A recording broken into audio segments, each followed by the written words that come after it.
Let's see this later. So again, I'm not a coach. I haven't walked a mile in your shoes. I'm a data guy. So I started a company about 20, it's been over 25 years now, that does a lot of data work. And I do a lot of work in aerospace and defense. We do work with some NASA related space flight mission stuff. So we're in aerospace and defense, do a lot of that work. We also do a lot of work in the financial industry, working with equities and option markets. And we do a lot of work in energy, specifically out in the Texas energy market, and a host of other things. So we work in a lot of other industries. But about 10 years ago, we started working with football coaches. As odd as it is, I love football and I've always been a fan. But we ran across some coaches and met coaches and started to understand what you guys do with film data. And when we saw what you guys did in terms of storing, whether you use Huddle or if you're a college coach and you use Exos, whatever these platforms are that you use, um, really you're storing a bunch of data, and we're data people. So we started fielding some applications working with football coaches about 10 years ago. So I know this. I'm going to share some things with you today. There are certain things that, again, I'm going to share as a data guy's perspective, and you may look at that and say, I would defer to you in a heartbeat. You have a tough challenge. You have to try and get a bunch of young guys to work together well and do things right.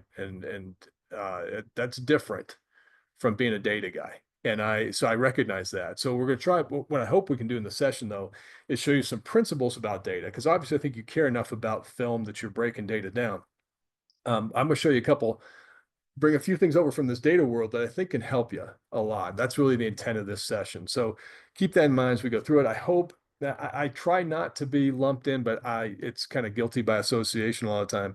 I don't aspire to be, at least, one of these data weenies in the world of sports out there. That's like, hey, computer said do this, just do this, coach. It's smarter than you. I do not believe that at all. But I know that football is really unique in terms of what data can do because of how strategic the game is. So I do believe, I'm a big believer that it can help you a lot. But I'm not one of these that's like, you know, shove the glasses up and say that's what it said to do. Do it, coach. I'm not that guy. Second thing, I'm with R2 Sports Technology. That's a company I mentioned. We started doing things with football teams about 10 years ago. So that's a company we spun off from the other companies I do that work in all these other industries. And we specifically support football programs at all levels across the country, from work we did with some NFL teams last year to high schools and everybody in between. So, so that is the truth. We are a for-profit American business, but this is not an infomercial. We're going to spend this 30 minutes here. If we never cross paths again, I think I can show you some things here today that can make you better, that can help you be more successful winning football games. So while, yes, we are a business, I'm not trying to take you through something and then get to the end and say, and now for 1999, sign here. I will, at the end, we will show you, you'll see one of the things that we do that kind of supports some of this stuff, but that's not the point of the session. Okay. So with that said, I'm going to do this. I'm going to share my screen now, and I promise I'm not going to run you through a 50 million PowerPoint slides. That's not going to be what happens either. But we are going to walk through kind of a set of session notes here to kind of guide our conversation. When we're done, we'll send you a copy of these notes. We'll also send you a link to where you can go back and rewatch this recording of this session if you'd like to look at some of these things. So we'll send you some material when we're done. But again, as we walk through this again, use that chat function, ask any questions you got, and we'll kind of get started here and kind of take you through some of this material we've got. So this session specifically, we call it breaking down film with a purpose. What we're going to start with is this. I think this is true not just of it's not true to football coaches. This is a human truth more than anything else. Is that too often we do what we do and we get on autopilot and we just do certain things because that's who we are and what we do. As football coaches, I see that a lot. I think most every football coach I've met does something with film, right? At a minimum, they watch it because they're obsessed with watching film. But the majority also do more than that and actually break it down and actually store data, like go into Huddle and enter information and look at breakdowns and all that kind of stuff. So most coaches do that. But I think sometimes we fall into this pattern of I break down film because I'm a football coach And I wouldn't be a football coach if I didn't break down film. So I just do what I do. And every year we roll in, and every year we send guys off to look at film and break down film. We spend a lot of time breaking down film. The very act of doing that is a very helpful act. It's good because it puts you in the film, you see things. It's a good thing to do.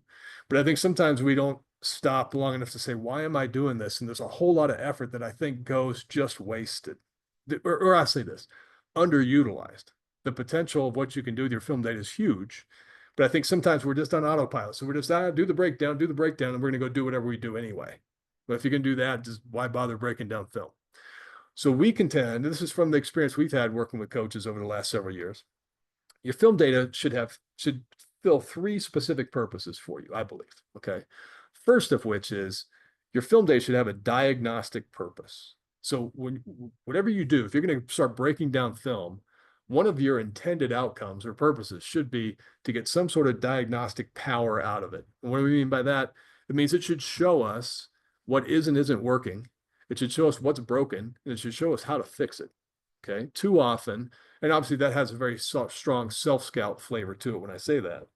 But too often, coaches they might do a self-scout once during the year, or they don't do it enough at all. And what happens is there's things that are going wrong with your offense or your defense, and you never pick up on it. And you persist in an error that just keeps going. And you end up wasting a season on things that if you had set your data up right, you probably could have seen it, known what was going on, and either addressed it or carved it out or fixed it in some way. So that's one thing. You should be, when you talk about why am I breaking down film, you should be saying, okay, at least one of the reasons should be so I can diagnose and understand what the heck's going on and get things right if I need to. Second, this is the one that I would say if I polled all you guys out there right now, or if I talked to 100 football coaches, I would probably invariably get this as the answer as to why you're breaking down film. And that's a predictive reason. Most coaches would say, I'm breaking down film because I want to find a tendency. I want to know what he's going to do. I want to know, I see this look, oh, I know exactly what's coming, because the theory is there. If I can detect these tendencies and pick up on it well enough, then I theoretically can stop him or beat him to the punch. I know what's coming, so I can stop it. Now, that is a great thing to do with film data. I think it is overwhelmingly the reason that most guys are breaking down film. But I would also contend, and I'll say this too, from a predictive standpoint, so much of the work we do in our other industries, it's all about predicting. So prediction in my world is a huge thing. But I'll say this, my experience, what I've seen working with you guys in the last 10 years is that it's probably also the least impactful thing you can do with your film data. And while it's great, it is theoretically awesome. Okay. It's practically hard. So if you think about, your experience, if you're a high school football coach, right, and it's a Friday night and you're in the second quarter of a game and it's live, things are happening. A game is in process right now. And here's a team that's moving down the field and you got a 40-second play clock. And we're hoping that somehow we're going to see, oh, there's that formation, there's that motion. We know exactly what's coming now. That's a real hard thing to do practically in real time, because by the time a lot of those things show themselves, your reaction time has to be so fast and you're relying on a 17-year-old kid to pick up on it. It becomes a very difficult thing to do. Now, it's not a worthless thing to do, because when you're right, it can change the outcome of games. So don't get me wrong. I'm not trying to say it's not a good thing to do, but I think that that's the overwhelming drive that we see behind most coaches, is the ability to predict. And when that's the case, you start skewing what you're doing with your data towards that end, but it's also the thing that's probably got the least chance to really make a real impact for you.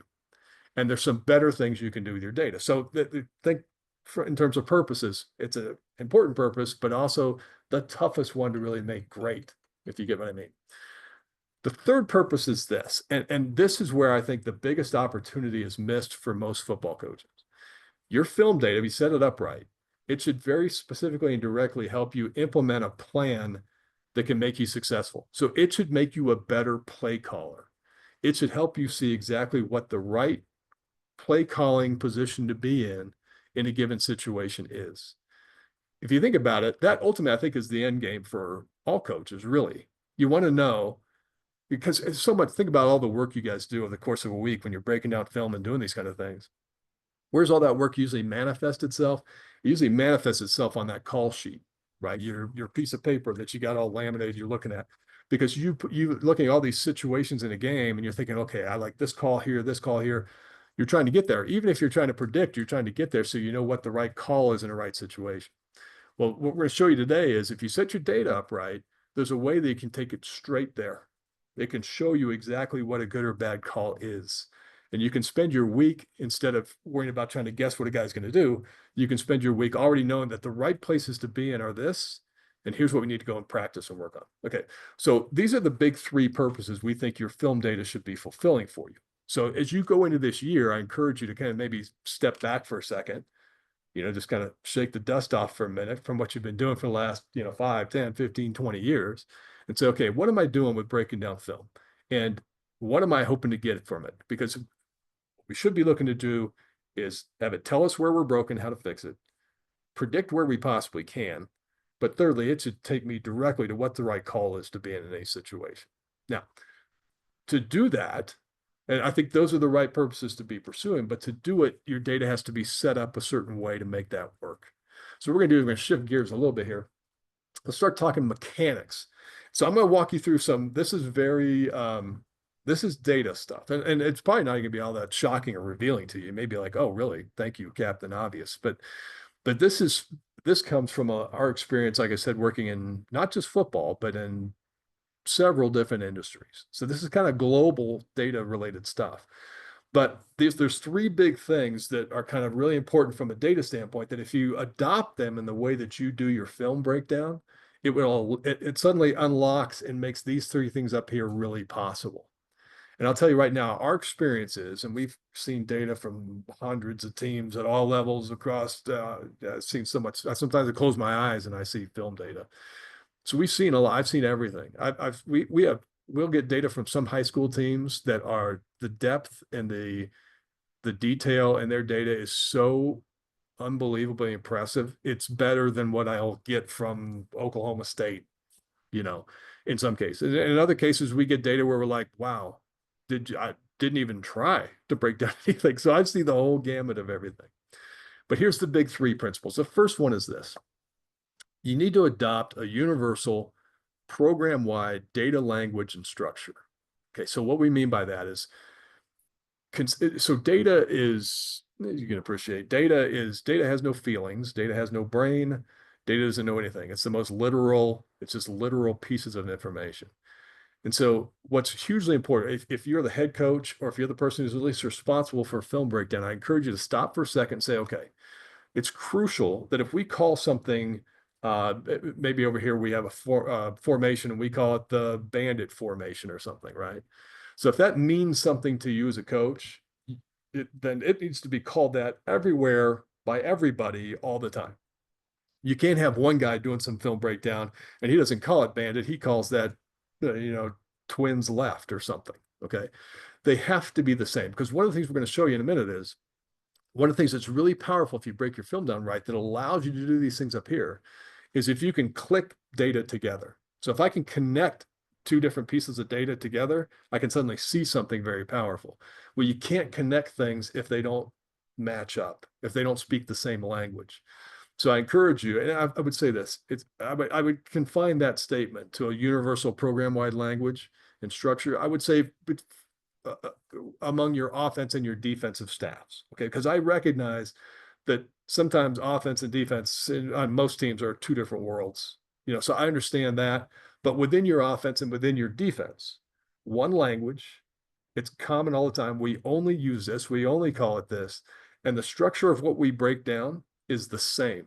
So whatever the fields are that you care about and are breaking down, let's say in your opponent scout data, should be the exact same fields that in your self scout data. And it should be the exact same language used between both. Okay. So that's fundamentally the first big thing. I can't tell you how many times we get data from guys where there are some things we could do for them that would be so powerful to help them, but we can't get there because their data is just this mismatch of no consistency in it.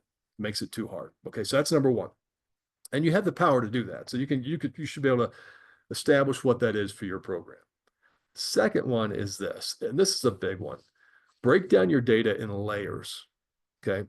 So let's talk this for a second. We encourage you guys you need to approach, this is Tom's opinion. Okay. And again, this is a guy, not a football coach, guys that walked a mile in your shoes. So you can, take it for what it's worth. But from the outside looking in, I would so encourage guys to think and approach your film data from a conceptual standpoint.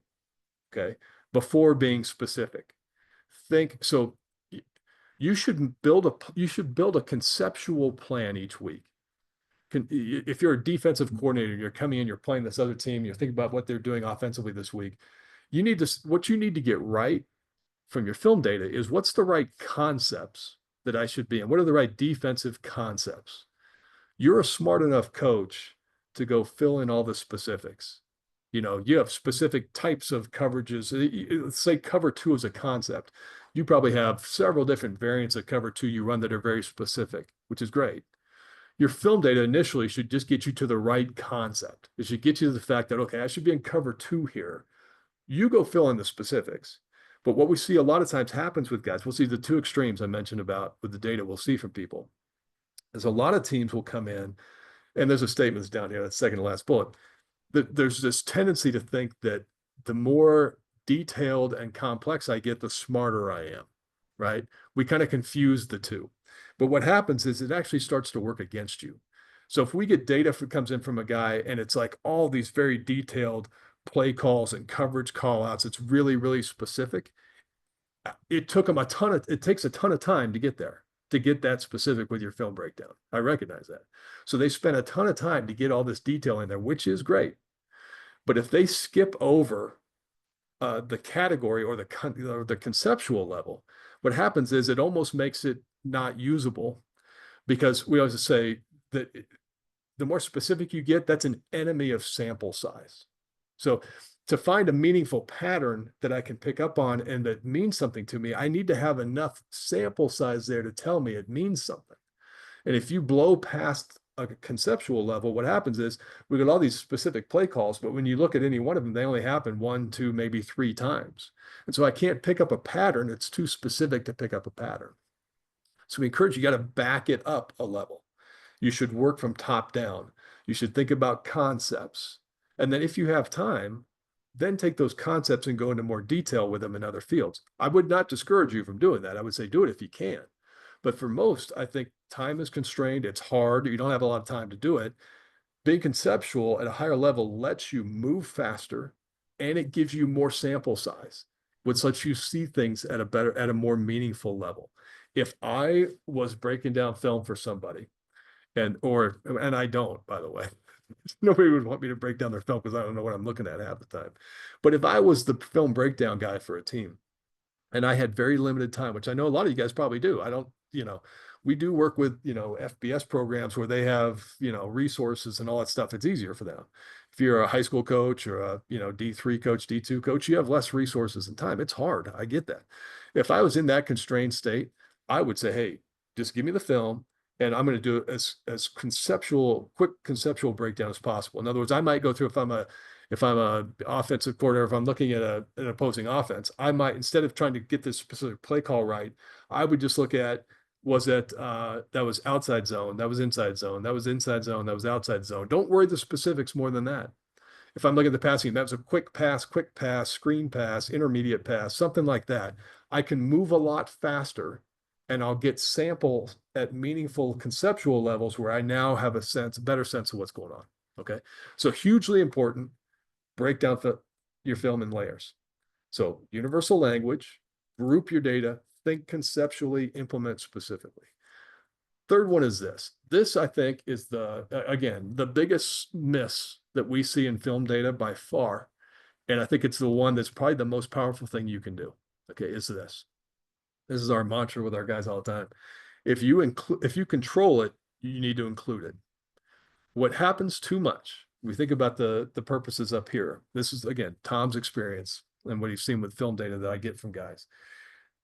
Because there's such an emphasis and push on predicting, guys tend, let's say I'm a defensive coordinator, right? And I'm playing an opposing offense this week. Invariably, what what you'll end up doing is you start looking at that, you bring up the film, you start looking at what was that offense doing? You're obsessed with your opponent. My opponent is that offense. And so I'm just looking, what they do there, what they do there, what formation were they in, what did they use motion, what they do. Okay. The problem is you don't control any of that. As a defense, you have zero control of it. You'll get to the next game. You have no control over what formation he's going to be in. You have no control over whether you use motion or not. You have zero control over any of it. You do have control over the things you obviously that you control as a defensive coordinator. You control what defensive personnel do I have in the field? What front am I showing? What coverage am I going to be in? Am I bringing pressure or not? You control that. Okay. But what happens too often is coaches don't look at that in the film. They look at what the other guy was doing because they're only thinking predict, predict, predict. What we preach from the mountaintops to the coaches we work with is the first thing you should do is move your eyes off of the offense and put it onto the defense. That's the unit that's similar to you that you have control over. I would much rather know what was the defense doing that gave them trouble, because I can actually replicate that. I can control, I can do it. I can do that. If I can figure out that, hey, he hates to see this in this situation, he hates to see cover two here, then I don't care what he's doing. If I know he hates to see cover two, then I have the ability to feed him cover two. If I know that the guy, feed him what he hates. If we can tell he hates broccoli, feed him broccoli for dinner all day. Just do it to him. But to do that, you have to look at what you control, and you have to look at the unit that is similar to you. Now, the challenge in that is, and the same thing, offensive coordinator looking at opposing defense. So you're playing an opposing defense. What do you tend to do? You tend to look at the defense. What coverage were they in? When did they blitz? All that. And I get that. That's not like it's not useful. It is predictive. But in a prioritization approach, it's not as important as looking at what the offense was doing against that defense. What concepts was the offense using in certain situations that made that defense uncomfortable? If I know that, that's what I can control and do. And that is where you can start to revolutionize yourself as a play caller. So you get to shift your gaze from what you're used to looking at predictively to what you control. Now, that's why breaking down film in layers and what we just talked about being conceptual that's why that's so important. Because if I'm looking at a defense that's not mine, if I'm a defensive guy again now, I'm looking at this defense, it's not my defense. So they do things a little bit differently than us. And what they specifically do is different from what we specifically do. But I can still look at that defense and I can still tell conceptually what they're doing. And concepts do translate. So I can look at him and say, it's not exactly what we do, but that was cover two, that was cover two, that was cover three. He sent four, he sent four, he sent five, he sent four. I can see all that. And if I've got that in my data too, now I can match it up. Now I start to know, okay, yeah, cover two is the right answer. Sending pressure here is the right answer. We'll go work the specifics of what that means to us. But I know from my film breakdown what makes him uncomfortable. And now, instead of spending my whole week worried about, can I tell when he's going to do this or when he's going to do that? Now, it almost like relieves the burden of that. Now my week is spent knowing on a Sunday or a Monday, I already can tell from my data what the good and bad concepts are in certain situations. I'm now freed up to know I'm going to spend all week with my guys, just us defending those concepts the best we can possibly be. And then when Friday night rolls around and a situation comes up, we're in it.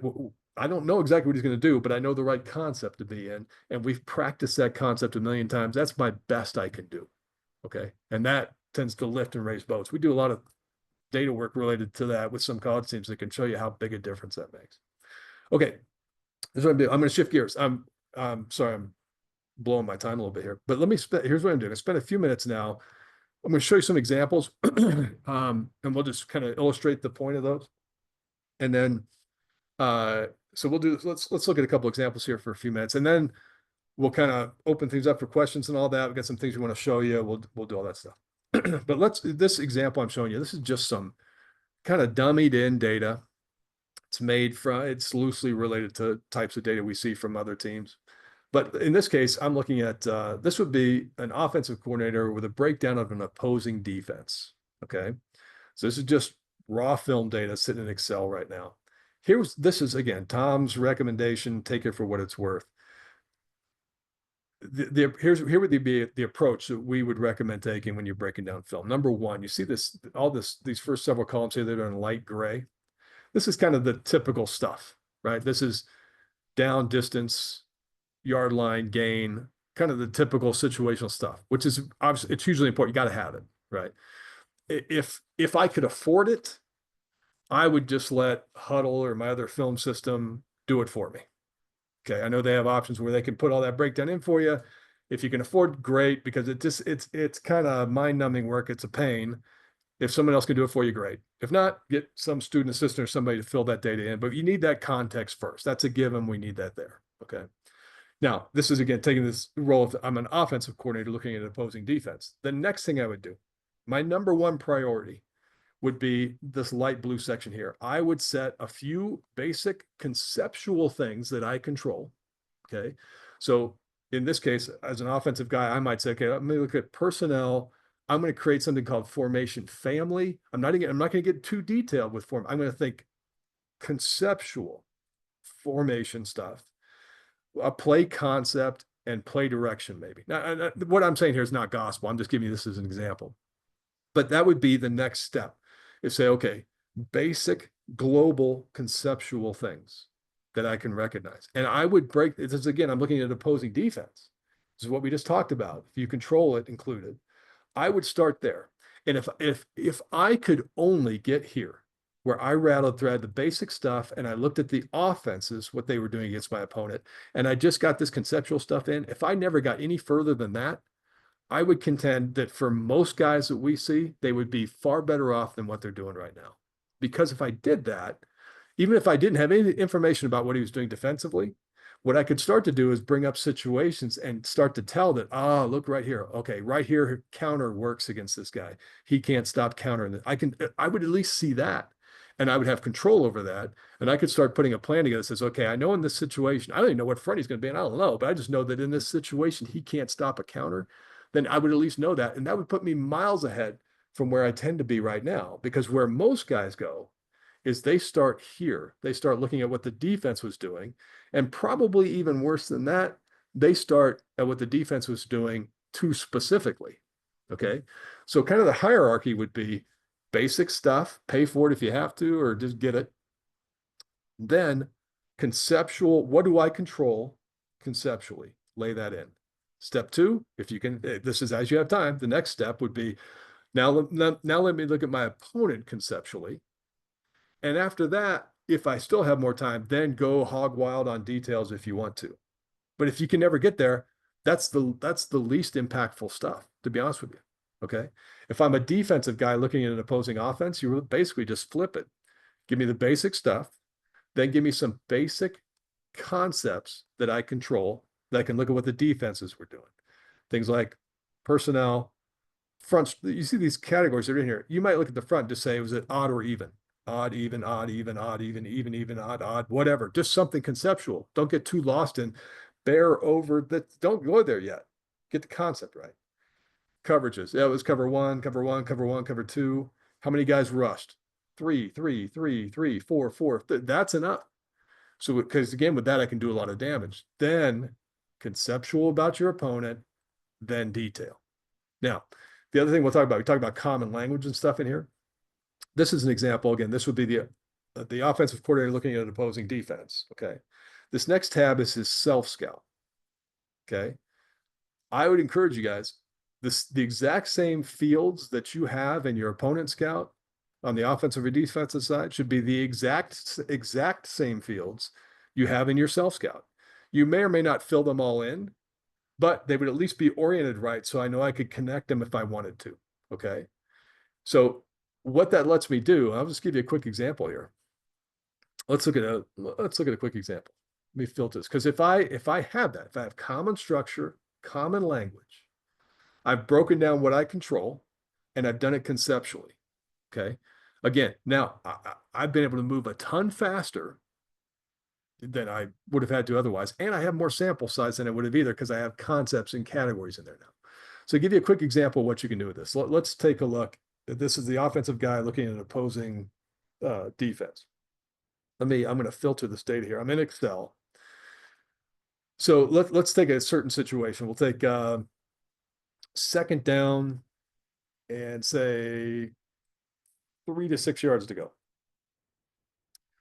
So let's go, second down 3 to 6. When I filter that, here's all my second down 3 to 6s. Now, again, I'm looking at an opposing defense. So there is information here about what coverage and specifics and coverage they're in and all that stuff. But initially, I don't even necessarily really care.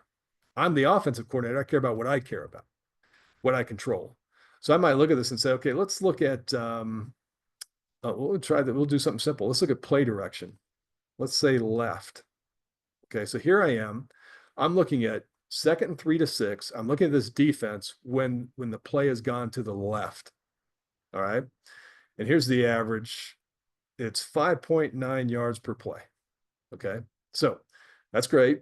Now I can come over here and I can go to my self scout. And because the language is the same and the structure is the same, I can do exactly the same thing. 2nd down, 3 to 6. Boom, boom, boom, boom. And this is now my self scout. And what do I do when I'm going left? So here's every time I've gone left on 2nd down, 3 to 6, I'm averaging 7.5 yards of play going to the left. He's giving up about 6 yards of play going to the left. He's not great stopping plays to the left. I'm pretty good going to the left. Guess what? On 2nd down, 3 to 6, going to the left is probably not a bad idea, generally speaking. And that, I don't even care what front he's in. I do. Don't get me wrong. I know sometimes I speak as an overstatement, but from a data standpoint, I haven't even cared one bit about what the defense is showing yet. I just already know he can't handle that. And I know I control that. I have the ability to give that to him, and I know he doesn't like it. Okay. I can do the same thing with the play concept. Let's do a quick defensive example, and then we'll open up the questions and I'll start winding you down. I'm not going to keep you long, I promise. Here's the defense looking at an opposing offense. Okay. Let's do something similar. Let's go 2nd down and we'll go 7 to 10. Let's go 2nd down, 7 to 10 yards to go. So when I bring that up, I'm looking at the opposing offense now. So again, the first place as a defensive guy that my eyes go to is to the defense, not the offense yet. If I'm looking at the offense, I'm trying to predict what he's going to do. I'd much rather know what he doesn't like. So here we are. Here's all these 2nd 7 to 10s. And let's look at, say, cover 1. So when this guy has seen cover 1, in that situation, they're averaging 11.9 yards a play. So what's that tell me? That tells me, hey, if it's 2nd 7 to 10, he likes seeing cover 1. He does not mind cover 1. He's good against cover 1. Now I can check my own self scout, but that's an important piece of information for me to know. Okay. Forgetting even what he's going to do. I just know the cover 1, he loves seeing cover 1. Here's cover 2. When the guy sees cover 2, they only average 3.9 yards a play. So again, instead of jumping ahead and trying to predict what he's going to do, my data is already able to tell me at a very, and again, if I had done nothing more than just these here, which I could have done fast, pretty easy, right? Just with that alone, as a defensive coordinator, I'm now looking at this and saying, oh my God, if it's 2nd 7 to 10, just being cover 2. I don't even know what he's going to do, but I know that every time he sees cover 2, he fumbles all over himself. He's terrible. But if he sees cover 1, he eats it up. Okay, so this is not show him cover 1. Show him what he hates to see.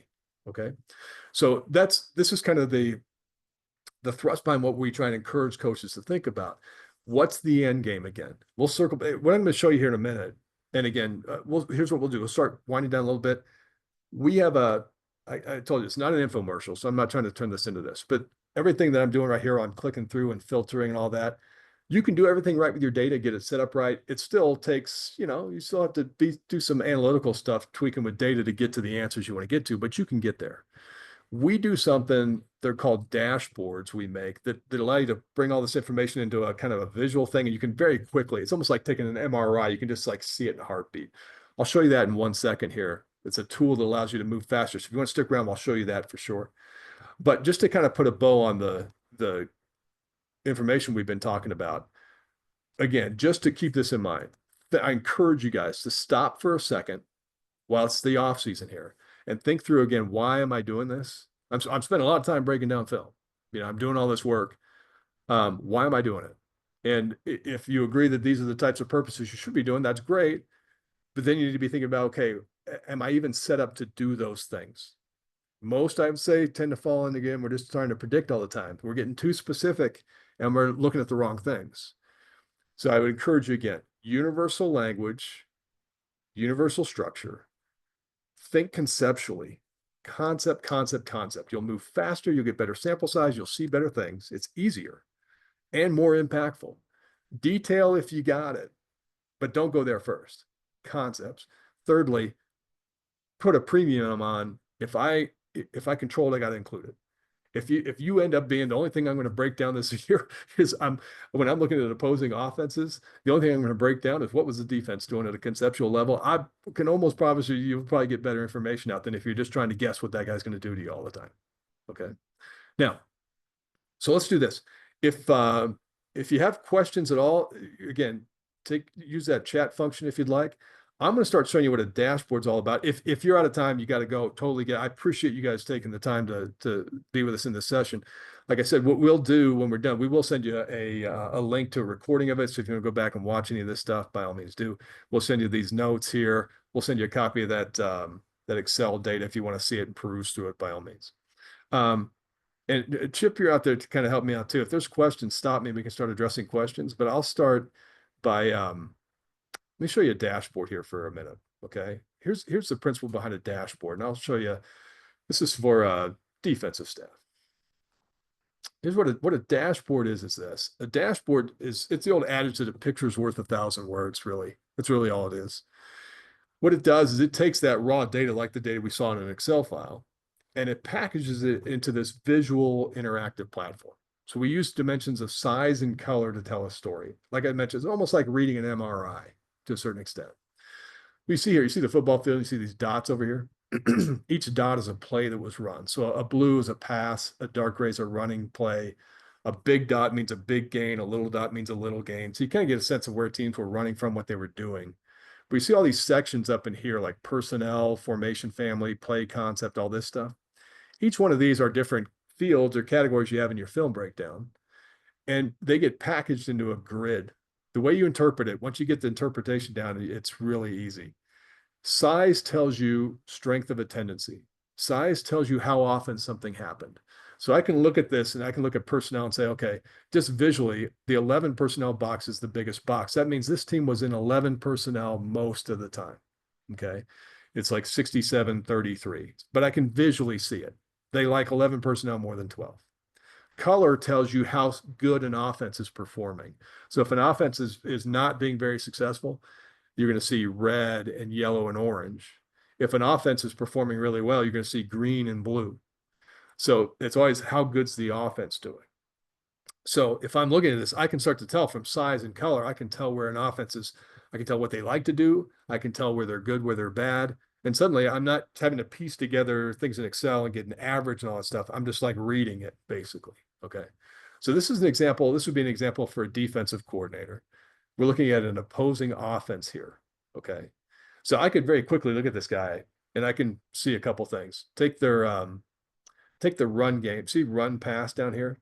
My opponent, he runs like 66-34 run, but I know he can hurt me running the ball, not so much passing the ball. Why do I say that? I say that purely on color, because run is like this green, which means that he's really a good running team. He's not a very good passing team. I can see that, but it's all interactive now. So if I want to click on this and explore this guy, if I click on run, what it'll do is basically filter all this data, and it's now going to isolate and only show our running plays. So this is this team's running plays. So if I'm looking at this, I'm saying, okay, where can he hurt me? Well, here's his run concepts: inside zone, outside zone, counter, and power. See how counter's blue, power's deep dark blue, but it's a small box. They don't run a lot of power, but they're good when they do. And counters what can really do some harm to me. 6.6 yards of play. Okay. Now, I have information in here about the things that he does and doesn't like to see. So here's their run game. They actually run the ball better against a base defense than they do against nickel. Okay. If I look at, take this inside zone running concept as an example. So the point of so take inside zone. So when they run on inside zone, nickel, being in a nickel front versus base personnel was better against their inside zone in this case. I can see that. Again, these are the kind of things I can control. I could back up and let's look at, instead of just looking at the run game, let's just look at a quick situation like we were just doing a second ago. So now instead of filtering on data saying, show me second and 7 to 10, I can come in here and say, show me, well, let's look at second down. Let's just see if we can find that same behavior here. Second down, 7 and 10. It may not be the same data. I think I changed it up. Yeah, I did change it up, but we'll get the point here. Here's second down, 7 to 10, what this offense does. So look at it here in this case. In this case, it's screaming at you. Look at that cover one. They don't do well against cover one. They do great against cover two. You can see it right there. That begins to inform you with, okay, yeah, cover one's better on second and 7 to 10. It gives them more trouble. Okay. So anyway, it's a way to move quickly through data and begin to analyze these things. And at the same time, that's why, again, the importance of keeping your data speaking in the same language and the same structure. If I take over to my self scout at the same instant, so here's my opponent second 7 to 10, and here I am. Here's how I do defensively on second and 7 to 10. I can start to match these things up. I can start to see, okay, look at this. We're really good in this coverage. They're also very good in this. They're not very good against it. I can find a strength on weakness position, and it starts to inform me with where my right play calling concepts are. And then again, you go fill in the blanks. You go fill in the detail. But a dash, so the only thing, let me even step back even more. The most important thing is that your data is structured and put together in a way that allows this to happen. Okay. Once it is, then a tool like a dashboard can do some very powerful things for you, right? But until your data is set up in a way that allows it to happen, it's going to go, it's not as impactful. So I appreciate you guys taking time. I think we'll start wrapping up here. Again, if there's questions, what I'll do, I'm going to take everybody off mute. If you have a question you want to throw out, if you want to use the chat function, by all means, feel free to do that. Again, appreciate you guys taking the time to spend the session with us. We'll send you some of that information back here soon. See if I can get back into the spot where I can do that here, Chip. Let's see. I'm trying to get back to my Zoom meeting to, here we go.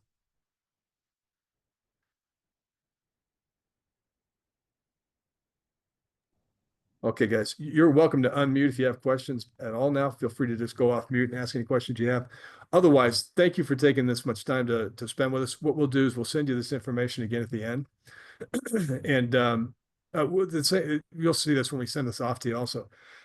If a thing like a dashboard or anything like that stuff is intriguing to you and you're curious about it more, we've got we'll send you a link to it when we hit you back. We have a web-based version of this where you can go play around with one for a while and see if you think it's something that might help you. If you're interested, you can send us data. We'll build you one for nothing. You guys can go play around with your data and see if it might be something that can help you guys out.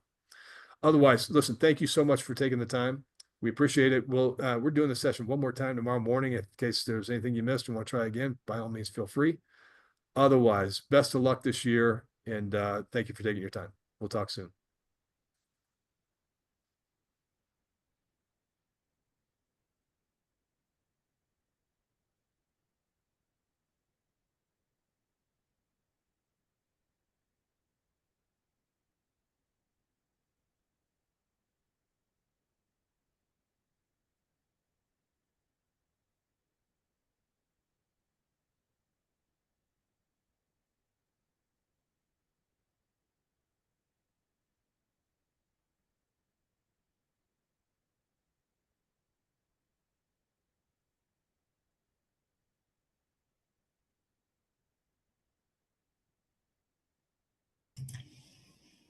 Hello, Tom, is it? Yeah. Can you hear me there? Yeah. Thank you for that presentation. It was very intriguing. And I just had a less question about a specific, but more, I guess, approaching this to a wider staff, which I'm sure can be half the battle and has been. Yeah. In terms of integrating data, so I guess a way to imagine these sort of layers of data is almost like a big reverse pyramid. But it's almost like, have you got any advice or tips in terms of sort of presenting, I guess, like a data protocol to a staff, and especially with those that are maybe less, I guess, confident in the power of data. Yeah. Something that you've probably been through. I'm a very young football coach, so it's something that I'm very interested in and have been. So, sort of presenting it to that wider group? Have you got any tips or advice? Yeah, well, yeah, I don't know how impactful. I've struggled. You're a young football coach, and I'm an old data guy. It's a good combination.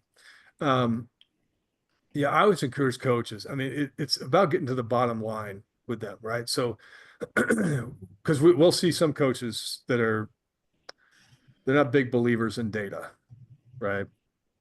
So what we'll tend to, we have enough data we can show them that shows them how if you get in the right play calling position, it can help you or not help you, all that kind of stuff. But I think the biggest selling point for most of these coaches that may be somewhat skeptical at the power data is to keep it simple. And that's why the whole breaking things down categorically plays to that so well, is you don't have to get into such complexity. I encourage guys to think when they start going into the specific play calls, I try and just back them up one level and say, okay, like if they start getting into, this is triple XY banana, something, something, something play call, right? Mhm. When in my data simplicity with them, I try and back them up a little bit and say, okay, what kind of play is that? Is that a running play or passing play, that kind of thing? And by backing them up, I start to help them understand, okay, I don't have to get this detailed to make data meaningful for me. When I tell you from a concept standpoint, I'm not the best at everybody kind of looks at things a little bit different conceptually. So I always struggle a little bit, but I always encourage guys to break it down, like start with your run game and your pass game, right? I would imagine that even your coaches in their playbook, they don't just have a list of running plays. Like, they don't just go to run and all of a sudden there's 50 million running plays listed there. They have them bucketed in some way. They think about them in a certain way. There are the sweeps, these are sweeps or draws or traps or whatever.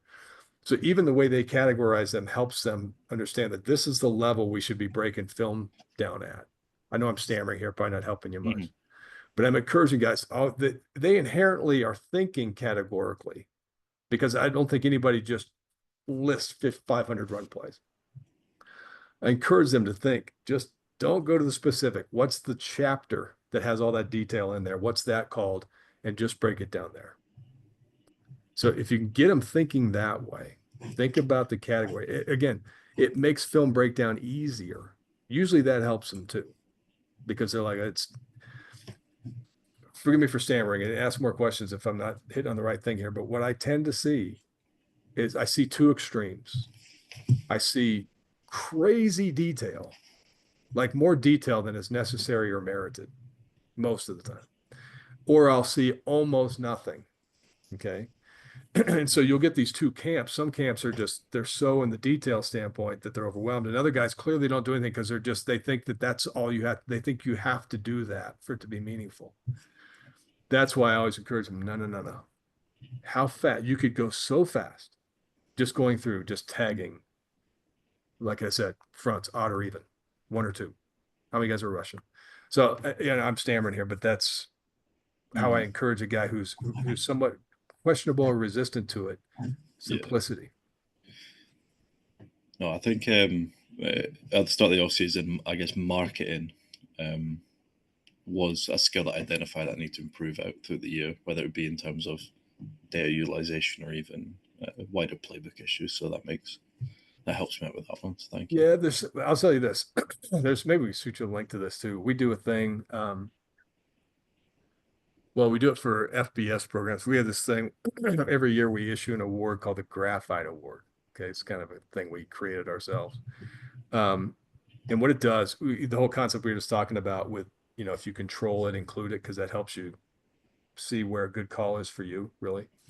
Hmm. So we can pull data for FBS teams because we can get it, where we can basically do that on every play caller, FBS play caller. So we can, from data that we have, we can tell, hey, data was telling you here that this was a good play call and this was a bad play call. And so we do it for every call they make through the year and we put together our ranking for them.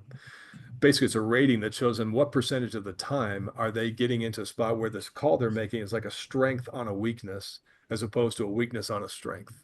Okay. And we log all that data and you can see it in the data.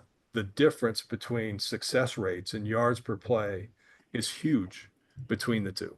When Hmm. teams are in a strength on weakness, and it's not like that's not a genius statement. Anybody would kind of intuitively think this. But if you're in a strength on weakness play calling position, you might be averaging like 7.5 yards a play. But when you're in weakness on strength, you're averaging like 3.2. That's not surprising at all that that's the truth. The thing that's a revelation to them is if you set your data up right, it can show you where those were before the game happened. Hmm. So, because nobody would intentionally try and do that, right? You wouldn't intentionally say, I know I'm not good and I know he's good. I'm going to do that. Nobody would do that. But you'll see that coaches do it all the time. They do it because they don't know it, because they don't see it. They didn't realize it. The data can tell you that. And that's a very quantifiable, real difference in performance. Hmm. So just staying out of the weakness on strength stuff alone cause a team's yards per play and everything to lift and be better. Hmm. So there are ways to quantify it in a very real way. But And, pretty good and, you and joined. Tom too, I think the Microsoft Excel file that we're going to send everybody, um, that's a nice example of the structure and kind of the level at what we've seen teams collect data at and that kind of thing. I think might help as well. Get you Yeah. started. Yeah. Yeah. Good call, too. Yeah. I appreciate that. Yeah. Oh, thank you. Now, and where are you, Coach? Are you So yeah, I'm in Edinburgh in Scotland at the moment. okay? From Um, the accent, I know it's like I don't think you're in Alabama, but where you are. just a couple thousand miles. So you're in Scotland. Wow. Yeah, Is it like a club team or is it a college team or what yeah. level? So I'm just about to graduate college. So I ended up becoming the coordinator of the college team here. So I've been coaching for 4 years now, and as a coordinator this year, one thing and sort of opponent scout I decided to do, and it was nice to see it reflected in this, was looking at not the defenses, but what the opposing offenses are doing, Yeah. and even to the same way of calling it like I might have called it like alignment groupings, 2x2, 3x1. So it was nice to see that in the example page before. So Good. Yeah. um, Well, I encourage you to do that as you yeah. go on is just keep it, man. I really tell you. I mean, Mhm. if I was left to my own devices, as a guy breaking down film, I would just tell you, man, just like we were showing in those spreadsheets, just getting a conceptual breakdown of what you control against the situational information like down distance, that alone uh, can do you wonders. And I do all day is predictive stuff. So I am into predicting things. I am, but it is so practically hard to do for a football coach in a live situation to do it with reliable consistency. We can do a lot of predictive stuff digitally that we do with financial markets and things like that. But you guys have this disadvantage of, I mean, even though you can use electronics and stuff, it's just going too fast. It's too hard to make, and the obsession with predicting right skews the way the data gets broken down.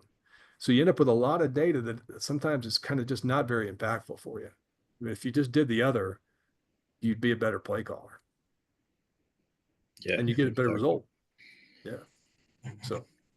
No, I appreciate you joining us. What time is it in Scotland? It's got to be like 10 o'clock at night. Yeah. No, it's just coming up on 8 p.m. So Oh, it's okay. Not too not bad. too bad All time. right.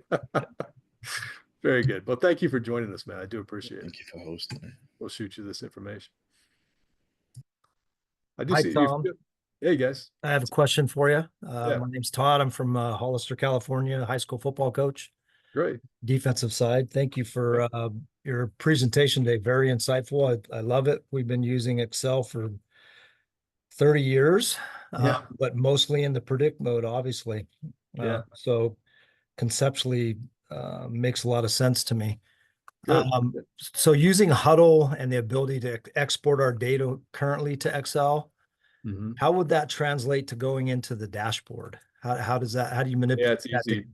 Yeah, all our clients do is exactly that. So first of all, we don't break any film down, right? So you do what you normally do, and then you just export it to Excel, and our clients send us that Excel file, and then Okay. we package the Excel file into a dashboard, and we convert it into that format for you.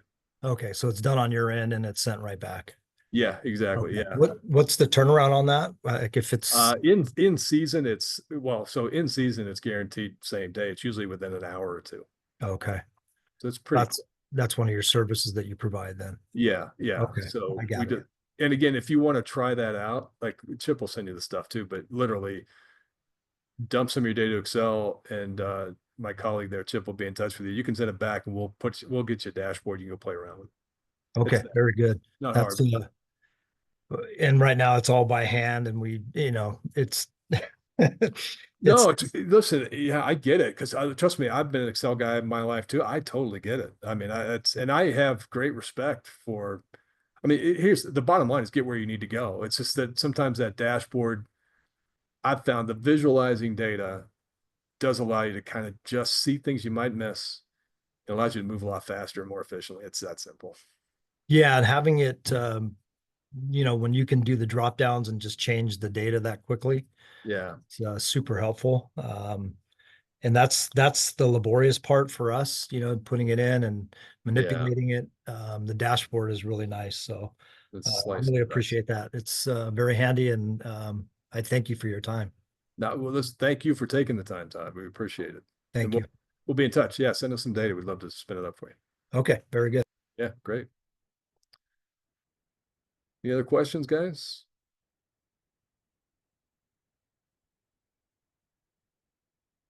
All right. Listen, like I said, we'll shoot you some stuff. We'll be in touch. Thank you guys again.